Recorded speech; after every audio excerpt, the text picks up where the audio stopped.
আসসালামু আলাইকুম ওরহমতুল্লাহি ওয়াবারাকাতুহু। প্রিয় দর্শক, আজকে আমি আপনাদের জন্য নিয়ে এসেছি এমন একটি সত্য ঘটনা যা শুনলে আপনার বুকের ভেতরটা কেঁপে উঠবে। একজন মায়ের দোয়া কিভাবে তার ছেলের পুরো জীবন বদলে দিয়েছিল, এই অবিশ্বাস্য ঘটনা আজ আপনাদের সাথে শেয়ার করব। তো চলুন শুরু করি। প্রিয় দর্শক, পৃথিবীতে সবচেয়ে নিঃস্বার্থ ভালোবাসা কার? একজন মায়ের। আর সেই মায়ের দোয়া কতটা শক্তিশালী! আল্লাহ নিজেই বলেছেন, মায়ের দোয়া কখনো ব্যর্থ হয় না। আজকের এই ছেলের জীবন ছিল অন্ধকারে ডুবে, কিন্তু তার বৃদ্ধা মা প্রতিটি রাতে চোখের পানি ফেলে দোয়া করতেন। আর তারপর যা ঘটল তা দেখে আপনি বলবেন, সুবহানাল্লাহ। প্রিয় দর্শক, রাকিব একসময় ভালো ছেলে ছিল, কিন্তু খারাপ সঙ্গে পড়ে সে পথ হারিয়ে ফেলল। নামাজ ছেড়ে দিল, মায়ের কথা আর শোনে না, রাতের পর রাত বাইরে থাকে। মা শুধু একা ঘরে বসে কাঁদেন আর দোয়া করেন, ইয়া আল্লাহ, আমার ছেলেকে ফিরিয়ে দাও।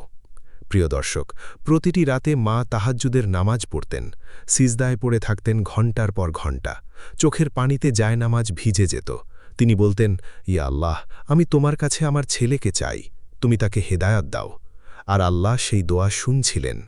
প্রিয় দর্শক, আল্লাহ তাআলা পবিত্র কুরআনে বলেন, তোমার রব আদেশ করেছেন যে তোমরা তাকে ছাড়া অন্য কারো ইবাদত করবে না এবং মাতা পিতার সাথে সদ্ব্যবহার করবে। সূরা বনী ইসরাইল আয়াত ২৩। আর রাসূলুল্লাহ সাল্লাল্লাহু আলাইহি ওয়াসাল্লাম বলেছেন, মায়ের পায়ের নিচে সন্তানের জান্নাত। মায়ের দোয়া আল্লাহর কাছে সরাসরি পৌঁছায়। প্রিয় দর্শক, একদিন রাকিব একটি ভয়ঙ্কর দুর্ঘটনায় পড়ল। গাড়ি উল্টে গেল, বন্ধুরা সবাই পালিয়ে গেল।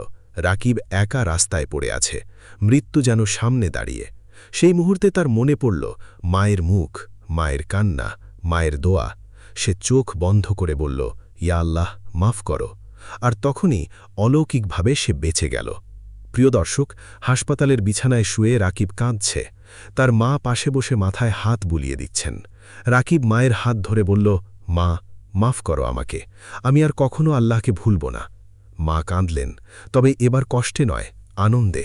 তার দোয়া কবুল হয়েছে। প্রিয় দর্শক, জানেন কি, আল্লাহ তাআলা মায়ের দোয়া কখনো ফেরত দেন না। একজন মা যখন তার সন্তানের জন্য কাঁদেন, সেই কান্না আরশ পর্যন্ত পৌঁছায়। রাকিবের মা বছরের পর বছর দোয়া করেছিলেন, আল্লাহ সেই দোয়া জমা রেখেছিলেন আর সঠিক সময়ে কবুল করেছিলেন। প্রিয় দর্শক, আমাদের প্রিয় নবী সাল্লাল্লাহু আলাইহি ওয়াসাল্লাম বলেছেন, তিনটি দোয়া কখনো ফেরত যায় না: মাজলুমের দোয়া, মুসাফিরের দোয়া এবং সন্তানের জন্য মায়ের দোয়া। ইবনে মাজাহ। তাই প্রিয় দর্শক, আপনার মা যদি এখনও বেঁচে থাকেন, তার পায়ে মাথা রাখুন, তার দোয়া নিন। এটাই আপনার সবচেয়ে বড় সম্পদ।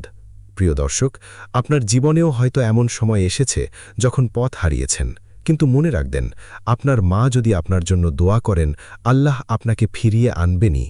আর যদি আপনার মা আর দুনিয়ায় না থাকেন, তার জন্য দোয়া করুন, বলুন, রব্বিল হামহুমা কামা রব্বায়ানি সাগীরা।